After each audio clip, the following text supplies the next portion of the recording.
Entonces, por favor, confirmen si se ve la presentación, la pantalla. Sí se ve, profe. Sí, profe. Bueno. Sí, profe. Entonces, comenzamos con este tema. Como les había dicho, el curso de Biología 2 está muy enfocado a explicarnos las ventajas, desventajas y consecuencias de los distintos niveles de organización que presentan los seres vivos, en particular de los organismos multicelulares. El día de hoy voy a hablar desde el punto de vista de qué es lo que hacen los organismos para resistir o presentar adaptaciones a las condiciones del medio en el cual se encuentran. Y es por eso que la presentación se titula Supervivencia y Adaptaciones, aunque estamos en la línea de organismos multicelulares, por eso es porque así estaba notificado el tema de la clase de hoy. Entonces vamos a comenzar con esto y pues en este dibujo abstracto lo que les estoy representando es aquí el centro, un organismo cualquiera, que puede ser unicelular, pluricelular, y que se encuentra en un ambiente que puede ser terrestre o acuático. En el ambiente terrestre o acuático en el que se encuentra siempre va a necesitar agua. Necesitamos agua para todos los procesos vitales. ¿Por qué? Porque el agua realiza muchísimas funciones. Es el medio en el cual se disuelven los nutrientes, es el medio en el cual ocurren las reacciones metabólicas, es una sustancia que regula los cambios de temperatura. Además, es importante que en muchas reacciones del metabolismo participa como reactivo y en otras reacciones del metabolismo es un producto de las reacciones metabólicas. Entonces, el agua es esencial para todas las formas de vida que existen.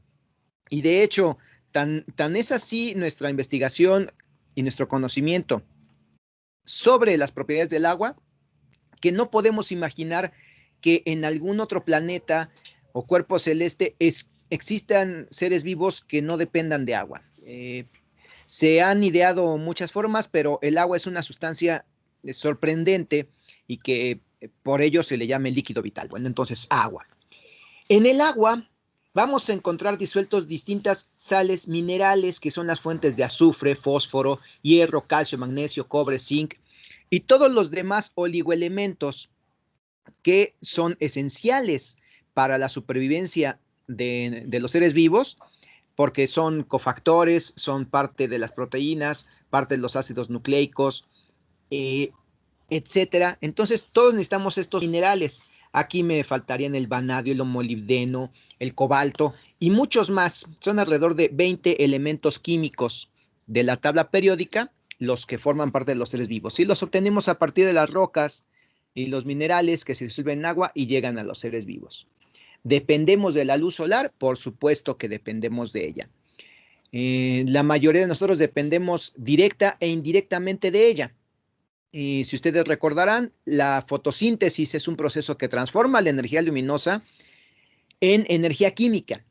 Y nosotros, aún siendo individuos que nos alimentemos de animales, estos animales se alimentaron de manera directa o indirecta de plantas. Entonces, la energía la obtenemos del sol. Y así es en casi todos los ecosistemas que conocemos en nuestro planeta, cuya fuente de energía es el sol. De la atmósfera, ya sea del aire o de los gases disueltos en el agua, obtenemos oxígeno y el dióxido de carbono, que es otro gas muy importante. Es producto de nuestro metabolismo. Los organismos fotosintéticos como plantas y cianobacterias lo utilizan como sustrato para producir sus propias biomoléculas, pero estos dos gases son quizás los más importantes y muchos otros, que ahorita no los menciono. Como les digo, en total, entre los elementos que son importantes para los seres vivos, metales y no metales, son poco más de 20.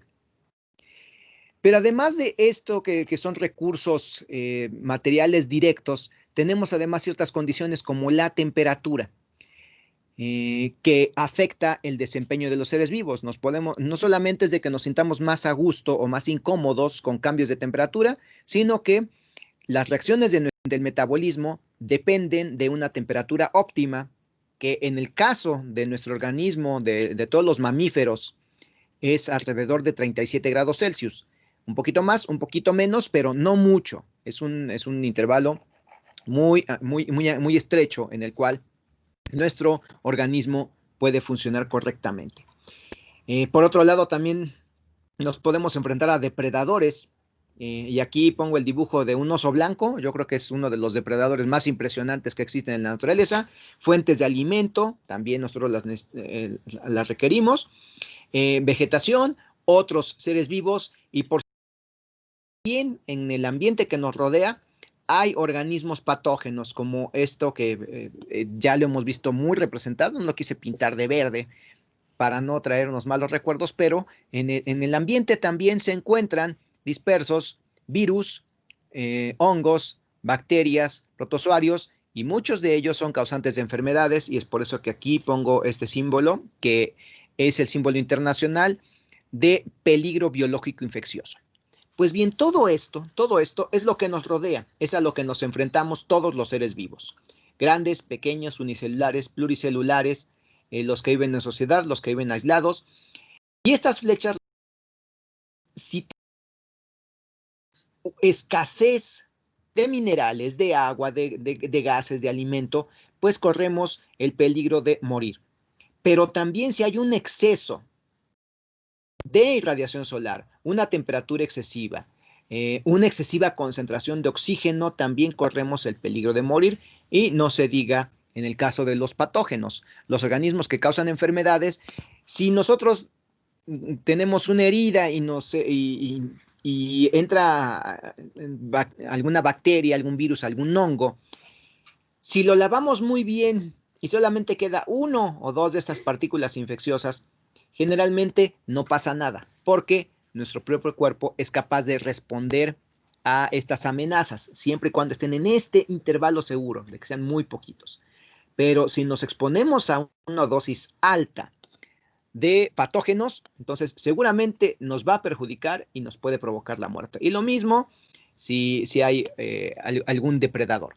Los seres humanos aparentemente no tenemos depredadores, pero pues a diario convivimos con ciertos animales que nos pueden causar daño. De hecho, ahorita no parece importante, pero quizás en lugar del oso polar debe haber puesto un mosquito. Los mosquitos del género Aedes y Anopheles son los que a nivel mundial causan más muertes en seres humanos que cualquier otra cosa en el mundo, porque transmiten enfermedades para las cuales no existe cura.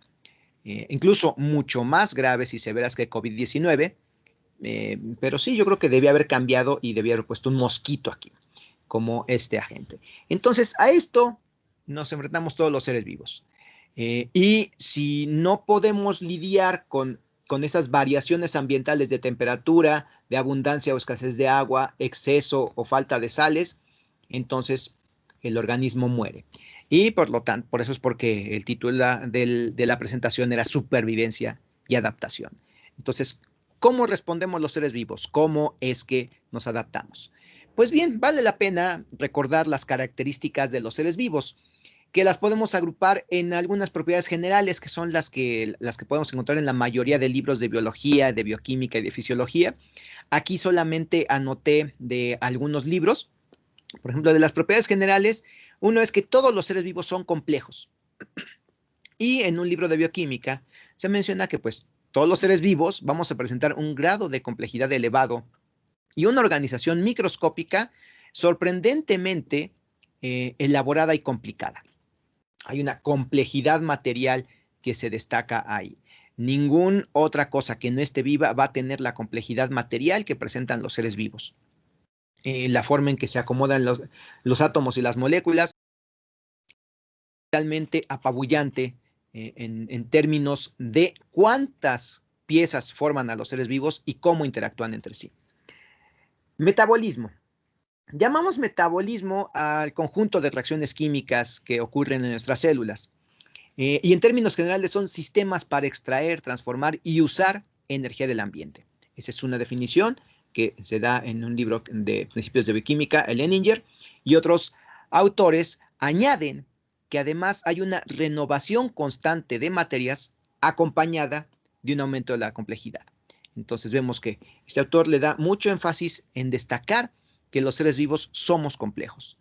en términos materiales y funcionales no se diga. Aquí en medio, lo dejé a propósito ahí, la capacidad reproductiva y de replicación. Están estrechamente asociadas. El término replicación, espero que hayan alcanzado a verlo en Biología 1, es el proceso que describe la producción o la síntesis de una copia de material genético. Todas nuestras células, antes de dividirse, y de todos los seres vivos, antes de dividirse, producen una copia del material genético. Recordemos que el material genético son moléculas de ADN y que al producir estas copias entonces se pueden repartir equitativamente entre las células hijas y que conserven esa información genética. Entonces, al decirlo así, está estrechamente relacionado el proceso de copia del material genético y la reproducción, que es la capacidad de autorreplicación y autoensamble precisos, una autorreproducción, es decir, generación de nuevos individuos con la información genética muy similar, prácticamente idéntica. Después vamos a ver que el proceso de replicación no es completamente fiel y eso da origen a mutaciones. Vamos a hablar de eso más adelante en su oportunidad. Una de las características más notables de los seres vivos es que presentamos mecanismos para percibir y responder a las alteraciones en los alrededores. Y a eso se le llama irritabilidad. Y tiene otro concepto muy relacionado que es homeostasis. La irritabilidad es entonces esta capacidad para responder a los cambios en el ambiente.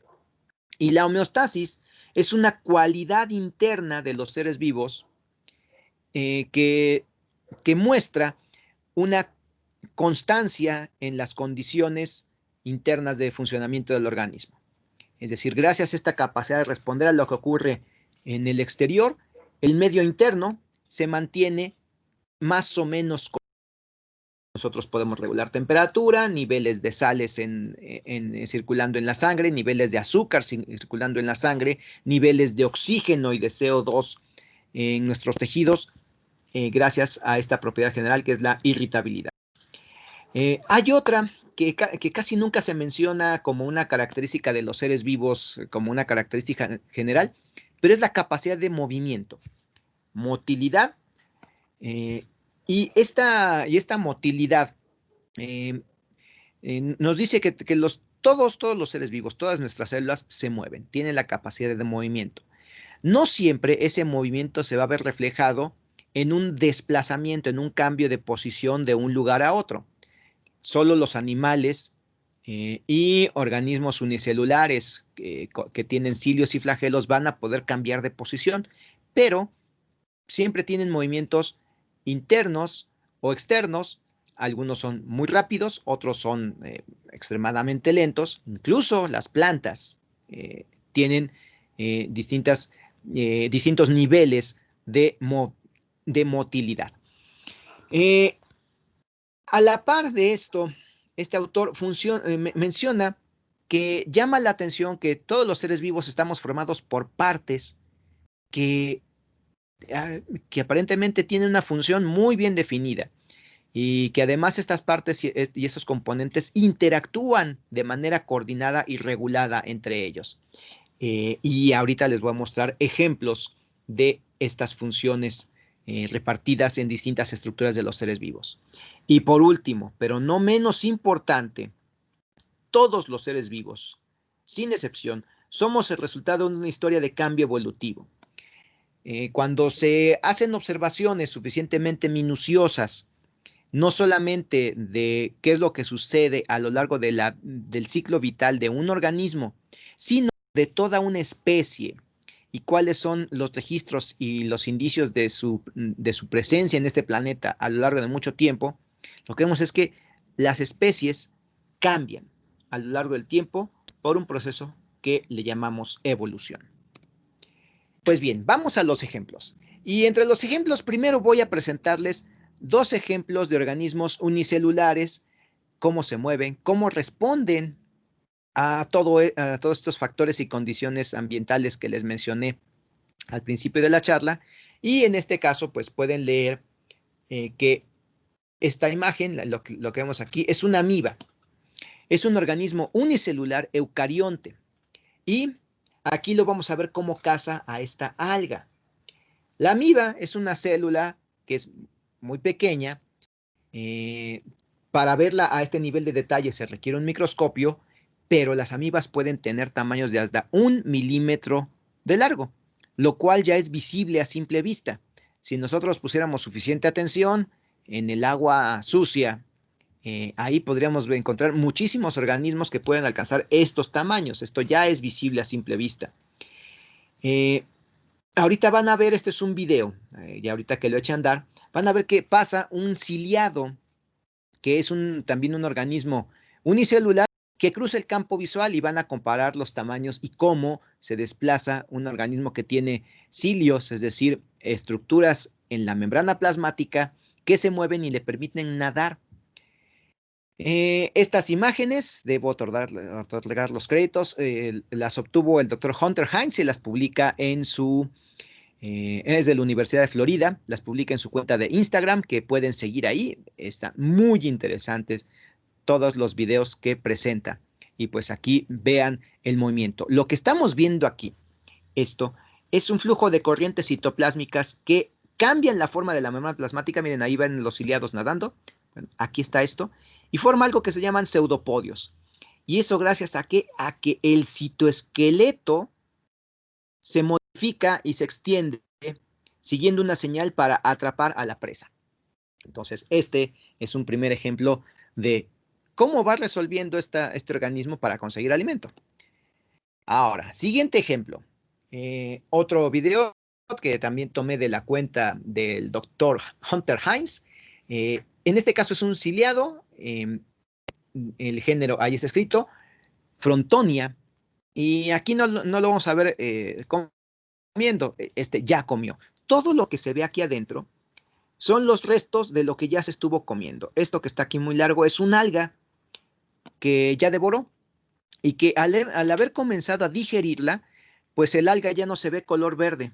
Ya los pigmentos están pasando por un proceso de degradación, ya no se ven color verde por el proceso digestivo interno en esta célula. Aquí les recuerdo, se trata de un organismo unicelular, es una sola célula. Aquí algo que vale la pena mencionar es que se requiere un microscopio especial para poder ver estas imágenes.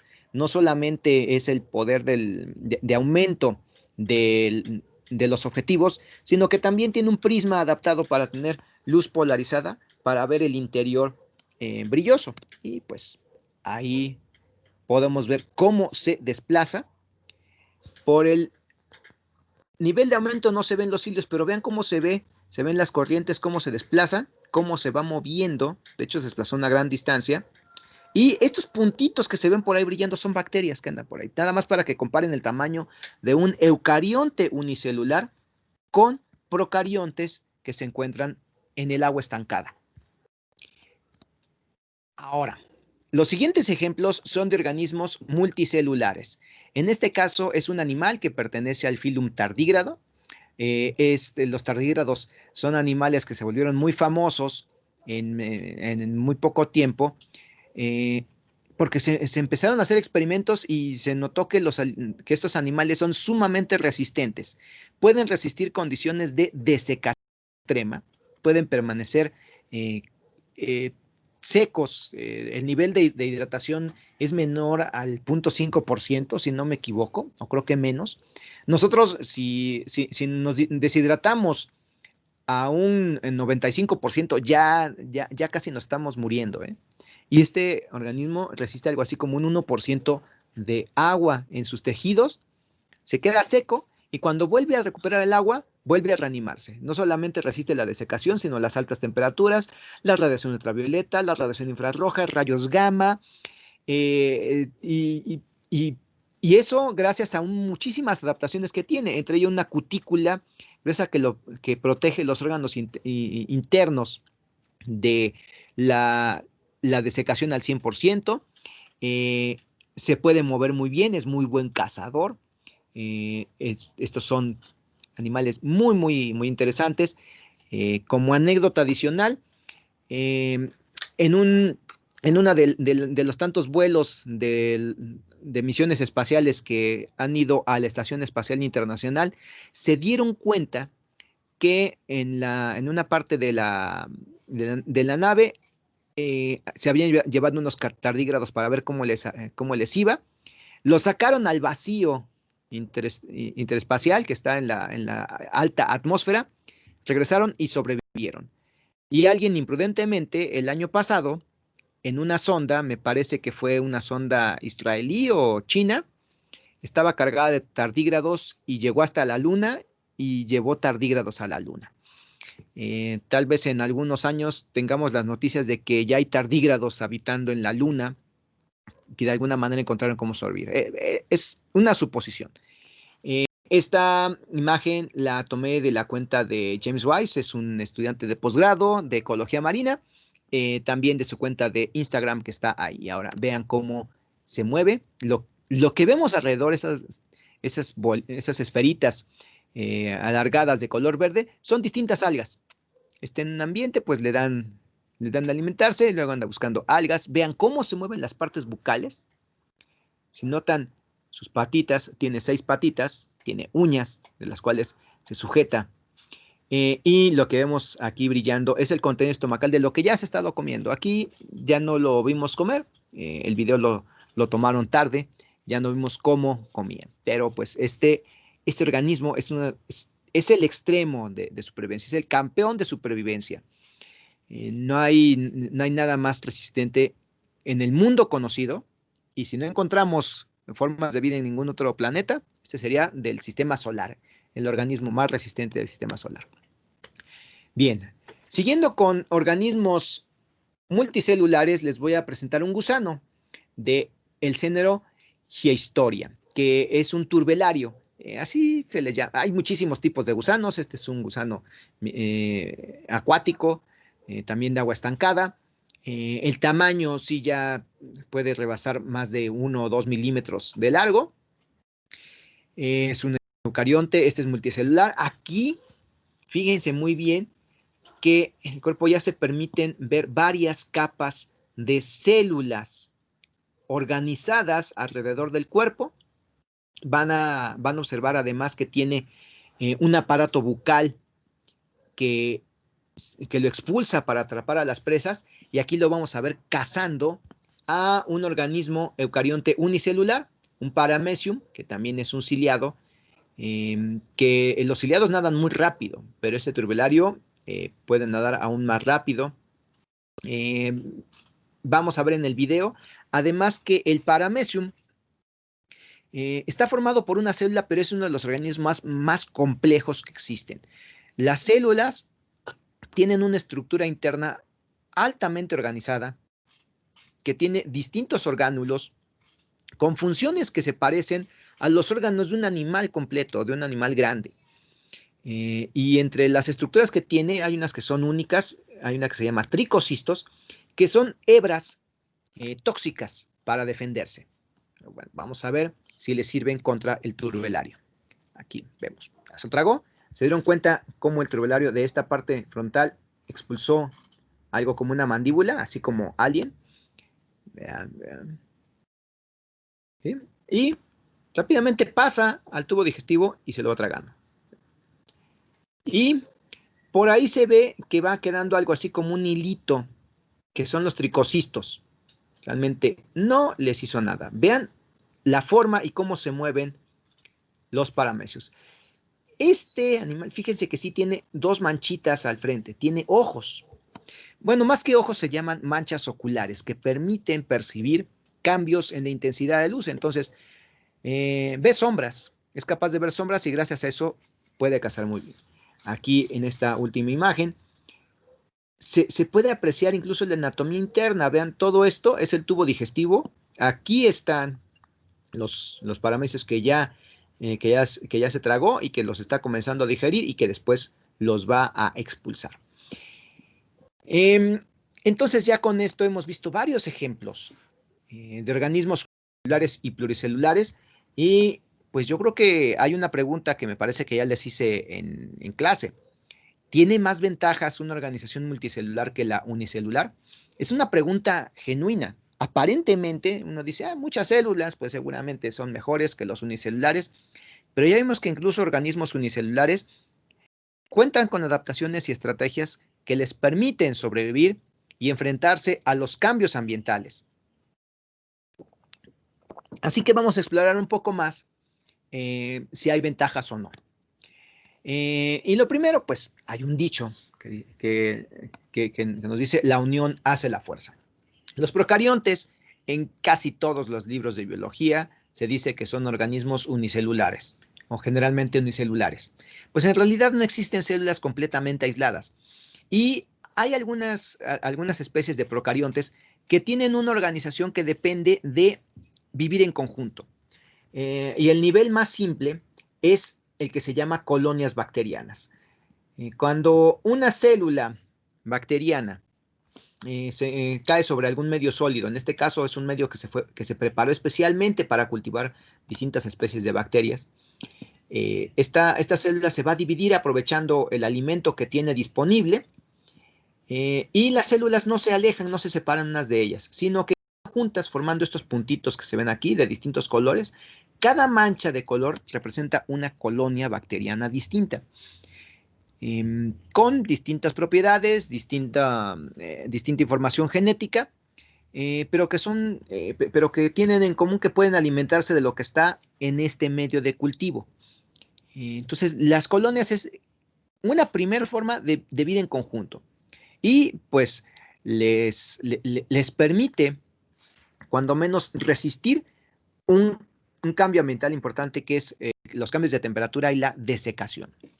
Ya más quizás no hacen, quizás hasta ahí llegan su complejidad. Se están descubriendo muchas cosas, por eso no me atrevo a decir que solo lleguen hasta ahí sus adaptaciones y estrategias de vida en conjunto. El siguiente nivel de complejidad que pueden presentar los procariontes es formar lo que se llama biofilm. Esta imagen es una imagen obtenida por microscopía electrónica de barrido, se le llama así a esta técnica, de una bacteria cuya especie es Staphylococcus aureus. Déjenme decirle que esta es una bacteria de importancia médica, eso quiere decir que causa enfermedades, intoxicaciones y enfermedades. Es un problema de salud pública importante. Y aquí esto se localiza en un catéter, es decir, un objeto que se utiliza para exploración al interior del cuerpo de los pacientes, ya sea para administrar algún fármaco, suero, o incluso hay catéter para montar alguna cámara y observar las estructuras internas de los pacientes. Así que este es un problema. ¿Y por qué es el problema? Porque esas bacterias no solamente crecen cerca unas de otras, sino que producen sustancias poliméricas que las sujetan unas a otras. Y se van a formar capas reforzadas muy difíciles de remover. Es casi imposible deshacerse de un biofilm. Se requiere un tratamiento sumamente drástico para poder quitar un biofilm. Un ejemplo de biofilm es la placa dentobacteriana. Si ustedes han ido al dentista, se han dado cuenta que los dentistas, al ver lo difícil que es eso, pues tienen una aguja, un gancho de acero inoxidable para raspar y quitar lo más que puedan de esa placa dentobacteriana. Es un tipo de biofilm muy resistente. Entonces, eh, distintos laboratorios y grupos de investigación a lo largo del mundo están tratando de conocer más sobre las propiedades de los biofilms. Uno, para saber cómo prevenirlos. Dos, si ya están los biofilms, entonces saber cómo combatirlos. O bien aprovecharlos para algún otro uso, que también sería interesante. Y ahora, el tercer ejemplo de procariontes. Esta foto sí es mía. Esto corresponde a filamentos o tricomas de una cianobacteria. Son procariontes fotosintéticos y muchas de estas especies van a formar estos filamentos. Es decir, las células se empiezan a dividir y forman cadenitas que pueden llegar a ser muy, muy largas. El diámetro de las células es de apenas como a 5 micrómetros, que es algo muy, muy pequeño. No lo podemos ver a simple vista, pero sí a lo largo, porque van a formar filamentos que se ven de color verde, rojizo o verde azulado en lugares donde hay un poco de agua. Es lo que le llamamos lama. Estos son los filamentos o tricomas de cianobacterias. Y aquí es un nivel de complejidad adicional que no está documentado como tal ni en biofilms ni en colonias, y es que estas células no solamente están juntas, sino que se comunican y se pasan alimento unas a otras. De hecho, se puede llegar a hacer un grado de especialización tan grande que esta célula, no sé si alcanzan a ver que tiene como unos puntitos brillantes verdes en los extremos, se encarga de ciertas rutas metabólicas para proveer de aminoácidos y las otras de proveer de carbohidratos, y entonces están intercambiando material y se alimentan muy bien. Estos son organismos auténticamente autótrofos, no dependen de nadie más para sobrevivir, solo necesitan agua, luz y aire, y ya con eso. Es con lo que sobreviven, no necesitan nada más. No necesitan vitaminas, no necesitan nada, nada. Agua, luz y, y gases del ambiente. Y en el agua ya les dije que están disueltos los minerales esenciales. Así que este otro nivel que presentan los procariontes, para empezar, es multicelular con todas las de la ley. Hay intercambio de materiales y de energía y hay un grado de cooperación, entonces nos confirma que la unión hace la fuerza. En eucariontes, en aquellos eucariontes que les llamamos simples o que podríamos creer que muy evolucionados, lo cual es una tontería, pero ya después les explicaré por qué. Tenemos a los hongos. Los hongos son eucariontes en los cuales muchísimas especies van a formar hebras muy largas llamadas hifas, y el conjunto de hifas se llama micelio. Este micelio pues se extiende en el suelo y puede abarcar extensiones muy grandes. ¿Qué tan grandes? Pues el ser vivo más grande del cual se tiene noticia en este momento, bueno, hay como que una competencia por saber cuál es el ser vivo más grande, pues uno de ellos es un hongo que se extiende por varias hectáreas por debajo del suelo, abarcando todo un bosque, lo cual es sorprendente. Se han hecho los cálculos de cuánto pesaría este hongo y es apabullante. O sea, estamos hablando de algo que pesa varias toneladas, aunque la mayor parte del peso es de agua que retiene el hongo, pero bueno, aún así puede abarcar grandes, grandes extensiones transformando el suelo, captando agua, convirtiéndose en una reserva de agua en tejido biológico en los suelos. Aquí hay también comunicación de materia y de energía a lo largo de todos los filamentos que se llaman hifas, y en el micelio también está comunicado. Y como último ejemplo, otro eucarionte que en términos generales es unicelular, pero que forma colonias, y son colonias muy bonitas. Este organismo se llama Volvox. Son organismos eucariontes que pueden llevar a cabo la fotosíntesis, pero aquí hay algo bien interesante. Cuando se forman colonias de Volvox, se forman, o más bien se adquiere algo que se llama especialización del trabajo. Y vamos a tener células que van a encargarse de las funciones de nutrición, protección y movilidad para que estas colonias se puedan mover de un lado a otro. Y al interior protegen a las células que se encargan de la función reproductiva. De hecho, estas esferitas que están aquí son algo así como sus hijitos. Está produciendo nuevas colonias que después pues va a botar, y así es como se reproduce. Gracias a una división del trabajo en dos funciones principales. Y pues ahora pasemos a los que siempre se nos dice que son los organismos más complejos sobre la Tierra, los animales y las plantas. ¿Y por qué se nos hace tanto énfasis en la importancia de plantas y animales o su organización? Bueno, porque aquí las células no solamente están juntas, sino que están organizadas y comunicadas de una manera muy estrecha, formando tejidos. Y además son millones de células. En Volvox eran, cuando mucho, cientos o miles de células. En los hongos, pues vamos a tener miles de millones de células, incluso trillones de células, pero solamente de dos tipos distintos, las de alimentación y las de reproducción, hasta ahí.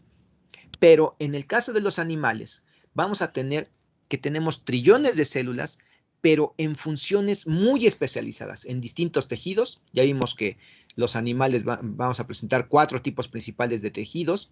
Las células son interdependientes, es decir, dependen unas de otras, no se puede separar, no puede ser como Volvox, que de repente se separa un cachito y a partir de ahí ya se forma otro animal. No, no, no. Hay algo muy controlado en los animales. Los tejidos realizan funciones especializadas. Estos están agrupados en órganos que se van a encargar de funciones generales de alimentación, nutrición, soporte, etcétera, y reproducción. Enfatizo eso, la función reproductiva se mantiene separada en órganos especializados para la reproducción. Y además, los animales, además de órganos, van a presentar aparatos y sistemas que dan soporte a las funciones vitales. Por ejemplo, aquí, en color violeta, vemos todos los órganos del sistema nervioso.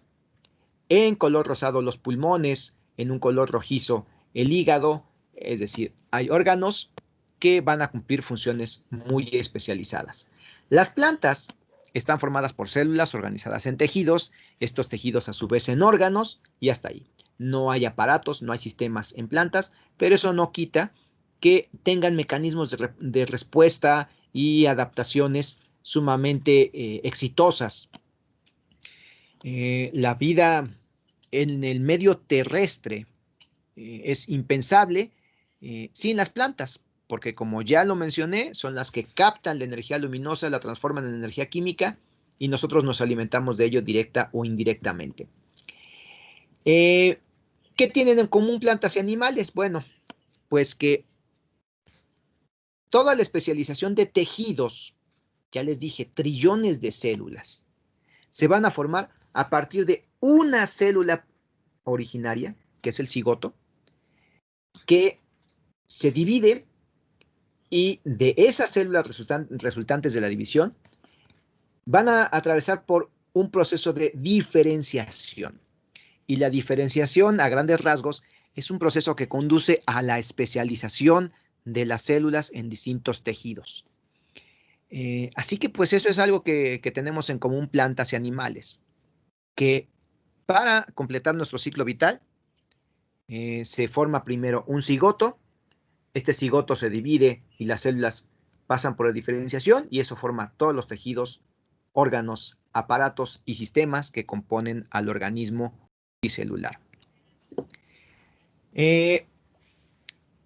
Resumiendo, o más bien asentando estas ideas, la vida conjunta va a tener implicados grandes responsabilidades, ¿no? Un gran poder implica una gran responsabilidad, le decía el tío Ben a Peter Parker.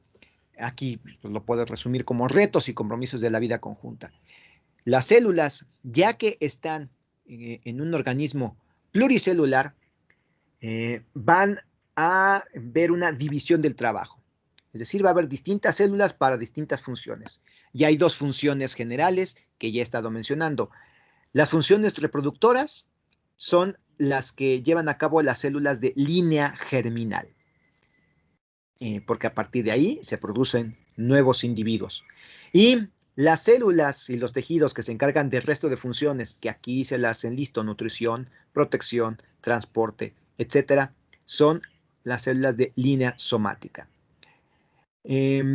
Además de la división del trabajo, para llegar a esta división del trabajo debe haber una diferenciación celular, que aquí ya les doy una definición un poco más precisa, y es este proceso de especialización por medio del desarrollo embrionario.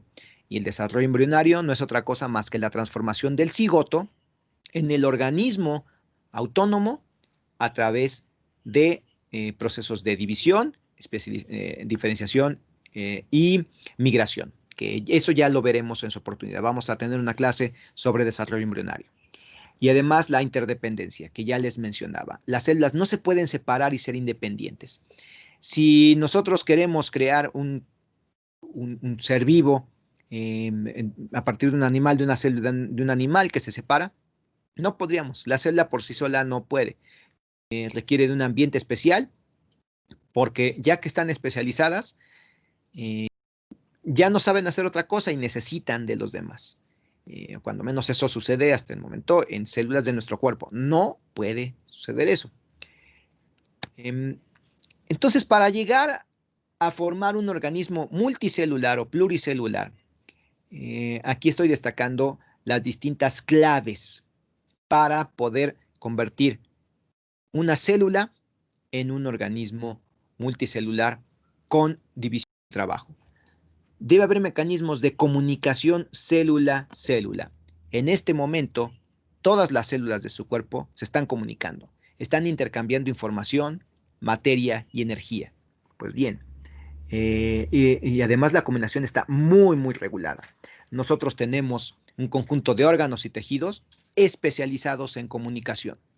Hablaremos de ello más adelante, pero pues yo creo que pueden pensar, si ustedes ya pensaron en sistema nervioso, vamos a hablar de sistema nervioso. Para llegar a esta especialización, las células pasan a través de ejecutan un programa de desarrollo, una secuencia ordenada de pasos muy bien organizados, que es el programa de desarrollo. Debe haber uniones celulares estables. Esto impide que se nos estén cayendo las células que todavía sirven, se mantienen unidas, y vamos a hablar también de esa unión célula-célula. Existen mecanismos que controlan la reproducción. Solamente las células de línea germinal son las que, digamos, tienen las instrucciones y la autorización para reproducirse, las demás no. Si alguna célula rompe con este control de reproducción, entonces compromete el funcionamiento de todo el organismo. Y pues eso, en pocas palabras, es el cáncer, una pérdida de este control de la reproducción. Asociado a esto, hay un control de la muerte celular. Todas y cada una de nuestras células tienen, digamos, preprogramado hasta cuándo van a dejar de funcionar. Y eso se mide por el número de divisiones celulares.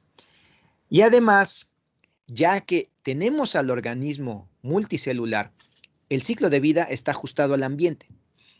Si es un estanque, pues el organismo va a vivir, va a reproducirse en poco tiempo, antes de que se seque el estanque, y si no lo logra, pues desaparece y no deja descendencia y ya no vamos a verlo jamás sobre la faz de la Tierra.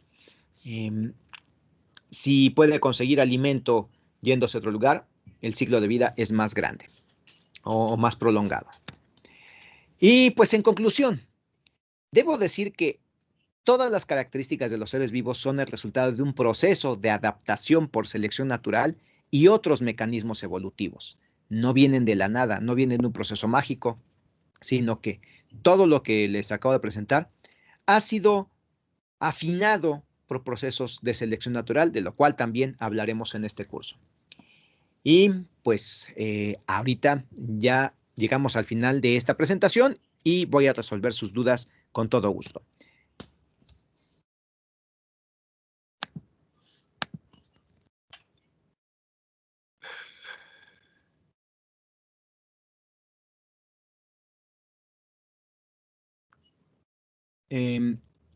Una pregunta. ¿Sí vieron mi pantalla? ¿Sí vieron la presentación?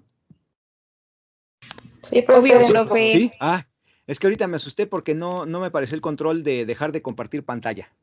Bueno, entonces voy a detener la grabación para